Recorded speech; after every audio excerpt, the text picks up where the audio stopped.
देखते हैं कि ऐसा कितने ममता दिनों के बनर्जी बाद के पास जिसपे वो अपनी पार्टी बचा सकती हैं, अपने पास रख सकती हैं? ये वो पेपर कैसे रखते हैं, बाकी ऑन ग्राउंड तो जो है लग रहा है कि इस पार्टी चली गई। और ऐसा तो सामान्य तौर पर होता है भाई, जो डिस्ट्रिक्ट के प्रेसिडेंट या डिस्ट्रिक्ट में जो लीडर्स होते हैं वो सांसद की वजह से ही तो होते हैं, सांसद ही उनको बनाता है अपने जी। मतलब पार्टी में भी हो तब भी मान लो ममता जी ने बनाया तो वहाँ जो सांसद होगा, जो विधायक होगा, उसी के कहने पर सुनने पर बनाएगा, तो वो लोग जाएंगे ही, उसमें कोई ऐसी बहुत बड़ी बात नहीं है। और लगातार वो कमज़ोर होती जा रही हैं, विधायक चले गए हैं, एमपी चले गए हैं, पार्टी ऑर्गेनाइजेशन के लोग चले गए हैं, तो इसकी संभावना मुझे अब कम लगती है कि पार्टी को वो किस तरह से बचा पाएंगे। लीगल बैटल में यदि वो कुछ कर सकती हैं तो वो है, लेकिन लीगल बैटल तो जितनी लंबी चलेगी उसका भी कोई आइडिया नहीं है। तो ये सारी बातें उनके लिए बहुत फेवर वाली नहीं है। और चुनाव आयोग भी है, चुनाव आयोग भी है। असली चाबी तो जनता के मतदान पे होती है ना। हाँ। ये जनता किसके साथ है, आपके साथ डॉक्यूमेंट जिसकी हम बात कर रहे थे, ये इस्तीफा है जो आज ही आया है। जनता किसके साथ है यह तय करेगा भाई। किसी पार्टी का कद, किसी भी नेता का कद, उसके जनाधार जो देखा जाता है ना कि उससे कितने वोटर से। ममता बनर्जी के साथ उसके सांसद विधायक चले गए, क्या ममता बनर्जी के उसका वोटर गए? अगर ममता बनर्जी अपने वोटर्स को अगले चुनाव में किसी भी नए नाम से पार्टी के साथ जोड़कर इकट्ठा कर लेती है तो ये माना जाएगा कि ममता बनर्जी का जनता के बीच आधार है। अगर ममता बनर्जी अपने वोटर्स को नहीं इकट्ठा कर पाती, वोटर्स भी चले जाते हैं, तो ममता बनर्जी का राजनीतिक जीवन लगभग खत्म हो जाएगा। उसके बाद सबसे बड़ी चुनौती है जनता के बीच जाकर जनता को कन्विंस करना, अपना जो मूल वोट आपका 40% वोट आपको आज मिला है इसको बचा के रखना। अगर ये ममता बनर्जी का टूट जाता है और जो बाकी सांसद विधायक उनके पास चला जाता है तो मुझे लगता है कि ममता बनर्जी के लिए बड़ी चुनौती होगी। वो मुझे पढ़ लेनी चाहिए। ऐसा नहीं दिख रहा ना, हाँ। पिछले 3 महीने में ऐसा नहीं दिख रहा, नहीं तो जनता उनके साथ सड़क पर खड़ी हो जाती। वो जो उन्होंने लेटर भी लिखा है चंद्रिमा भट्टाचार्य ने, उसको मैं पूरा पढ़ रही हूँ। उसकी जो आखिरी लाइन है वो इंपॉर्टेंट है। वो कह रहे, at the end I would like to state that I have highest regard for you and will remain ever respectful to you. ये उन्होंने आखिरी लाइन लिखी है, लेकिन बाकी इस्तीफे के जो एक औपचारिक बात होती है वो सारी बातें इसके अंदर है। इसका मतलब ये है कि एक नाराजगी पार्टी में हमेशा से रही है, या यूं कह लें कि काफी समय से रही है, जिसे ममता बनर्जी ने नजरअंदाज किया। और वो भी शायद ये मानकर चल रही थी कि सरकार में वो हमेशा के लिए आ गई हैं, लेकिन इंडिस्पेंसिबल तो कोई भी नहीं होता है। दुर्योधन के कारण ही तो पूरा महाभारत हुआ था और पूरा जो है वो कौरव वंश समाप्त हुआ था जी। तो जब भी आप आंखों पर पट्टी बांध लेंगे और धृतराष्ट्र बनेंगे तो वही होगा जो हुआ है ममता बनर्जी के साथ। आइए बात बिहार की कर लें। पटना में बांकीपुर उपचुनाव को लेकर सियासी माहौल गर्म है। 30 जुलाई को बांकीपुर सीट पर उपचुनाव है और यह सीट बीजेपी के राष्ट्रीय अध्यक्ष नितिन नवीन की है। नितिन नवीन की फैमिली के पास 31 सालों से है। नितिन नवीन 5 बार यहां से विधायक रहे हैं। राष्ट्रीय अध्यक्ष बनने के बाद उन्होंने यहां से इस्तीफा दिया और राज्यसभा पहुंचे। उपचुनाव जब हो रहा है, इस बार मुकाबला बड़ा दिलचस्प दिखाई दे रहा है, क्योंकि जन स्वराज पार्टी के संस्थापक राजनीतिक रणनीतिकार प्रशांत किशोर यहां से विधानसभा चुनाव लड़ने वाले हैं। हालांकि इस पर फैसला आज की जन स्वराज की बैठक के बाद होगा और औपचारिक ऐलान 5 जुलाई को यानी कि कल कर दिया जाएगा। एनडीए की ओर से यहां पर अब कौन उम्मीदवार होगा, अभी तक इसका ऐलान तो नहीं किया गया है। आपको बता दें कि बिहार विधानसभा चुनाव के दौरान प्रशांत किशोर का तेजस्वी यादव की सीट राघोपुर से भी चुनाव लड़ने की बड़ी खबर थी, लेकिन प्रशांत किशोर ने चुनाव लड़ने का ही मन नहीं बनाया।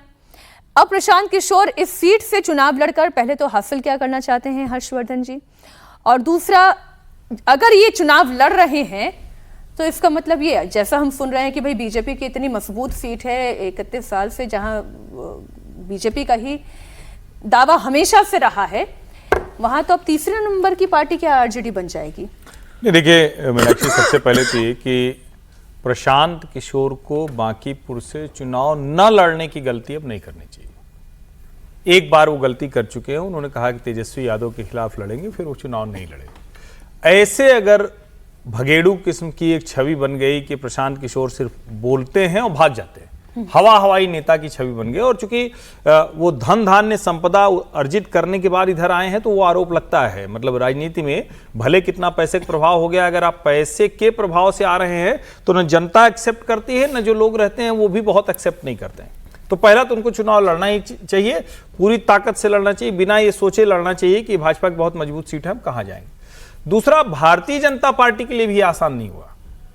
नितिन नवीन के पिताजी और नितिन नवीन को मिलाकर अगर 3 दशक एक सीट पर एक परिवार का हो गया तो वहां ढेर सारे ऐसे नेता होंगे जो पिछले इतने समय से बहुत अच्छे से काम कर रहे होंगे। उनमें से किसका चयन वो करने जा रहे हैं या किसी नए व्यक्ति को वो देने जा रहे हैं भारतीय जनता पार्टी, उनके लिए भी आसान नहीं होगा। क्योंकि अगर इतने समय से ये सीट है तो इस सीट को तो जीतना और बड़े अंतर से जीतना, यानी मैसेज जाए कि राष्ट्रीय अध्यक्ष की सीट है, इस सीट पर हम कैसे काम कर रहे हैं। जहां तक इसमें तेजस्वी यादव की बात है, इस सीट पर उनका बहुत कोई स्टेक है नहीं, लेकिन चूंकि वो एक तरह से कहेंगे दूसरी विपक्षी पार्टी है, सबसे बड़ी पार्टी है विपक्ष की, तो उनकी अपनी भूमिका होगी। तेजस्वी यादव को भी इसे एक चैलेंज के तौर पर लेना चाहिए, भले अकेली सीट है लेकिन इसके मैसेज ये तीनों पार्टियां अपने अपने तरीके से दे सकती है। बिहार से एक और बड़ी खबर है। लालू प्रसाद यादव और राबड़ी देवी की सुरक्षा को लेकर बिहार सरकार ने अपना फैसला बदला है। दोनों की सुरक्षा को फिर से लौटाया गया है। बंगला खाली करने के बाद दोनों को फिर सिक्योरिटी और बुलेट प्रूफ गाड़ी भी दी गई है। बंगला विवाद के बीच लालू राबड़ी की सुरक्षा घटाई गई थी। राबड़ी देवी को द सर्कुलर रोड आवास खाली करने के लिए कहा गया था। इस पर राबड़ी देवी ने मना कर दिया था, जिसके बाद उनकी जेड प्लस सिक्योरिटी में कटौती की गई थी। लेकिन बंगला खाली करने के फौरन बाद जेड सिक्योरिटी फिर से दे दी गई। लेकिन लालू यादव इस बात से खुश नहीं है, कह रहे हैं सरकार ने बहुत बड़ी गलती की है।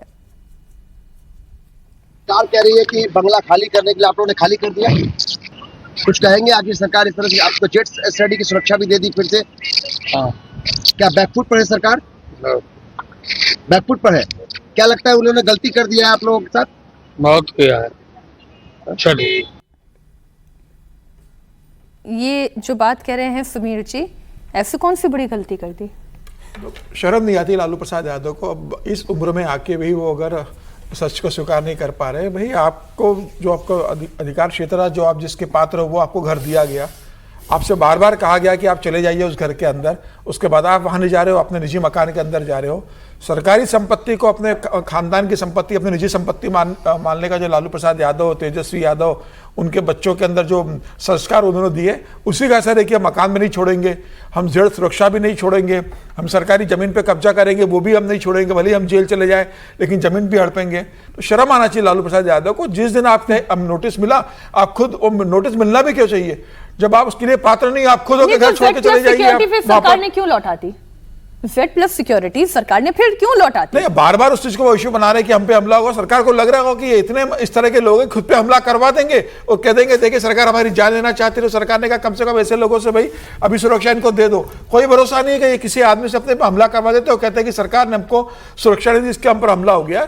आपको सुरक्षा की इस उम्र में चाहते, आपको बड़े बंगले की चाहते, सरकार ने आपको मकान दिया, आप चले जाते।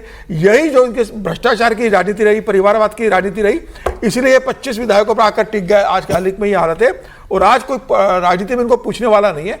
मुझे लग रहा है कि अब तो कम से कम इस उम्र में सद्बुद्धि आ जाना चाहिए। अब तो पापों का प्रायश्चित करने का वक्त है और पाप करने का वक्त नहीं है। अब कब प्रायश्चित करेंगे मुझे लगता है लालू प्रसाद यादव। वैसे राजनीतिक तौर पर अगर देखें तो जो अभी समीर जी कह रहे हैं, मेरा ये मानना है कि जिस दिन ये हटा था, तमाशा करने की बजाय अगर वो चले गए होते और एक प्रेस वार्ता करते, तेजस्वी यादव, राबड़ी देवी, लालू जी या जो भी, कि हमें ये सरकार ने किया, ठीक है, सरकार को लगता है कि हमें परेशान करना चाहते हैं, हमारा घर लेना चाहते हैं, जो नियम कायदे, तो शायद उनकी बात थोड़ी बहुत लोगों को समझ में आती। अभी क्या दिख रहा है कि भाई लठैती करोगे क्या? मतलब इसको समझिए, ये आप ये नहीं कह सकते हैं ना कि ये हमारा कोई हमारे बाप दादा की संपत्ति है। और तेजस्वी जी तो बता ही चुके हैं कि उनके पिता 2 कमरे के घर में रहते थे। तो ये वाले घर तो किसी के नहीं होते हैं भाई। ये तो जो जनता जिता देती है वो पहुंच जाता है, वो ताकतवर बन जाता है। और उसके बाद अब ऐसा थोड़ी ना है कि नीतीश कुमार, जनता ना अब तो सम्राट चौधरी वहां रह रहे हैं, बिल्कुल ठीक, अब तो मुख्यमंत्री वाले बंगले में सम्राट चौधरी रह रहे हैं।